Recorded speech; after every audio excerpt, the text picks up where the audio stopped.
Hello guys, দেখেন আমরা চলে যাচ্ছি বিছনাকান্দি পর্যটক কেন্দ্রে। এই যে দেখেন পর্যটক কেন্দ্র থেকে নৌকা আসছে। এখন বর্তমানে বন্যার কারণে পর্যটক লোকের তেমন আগমন নেই।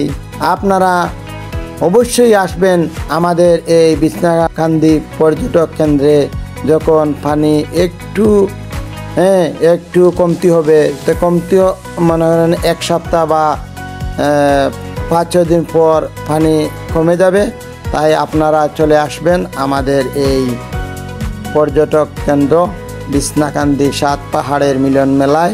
আমি যদি দেখাই আপনাদেরকে, এই যে দেখেন পাহাড়ের সীমানায় চলে একটু দূরে আছি, তবে দেখেন আমাদের নৌকার সামনে পাহাড়।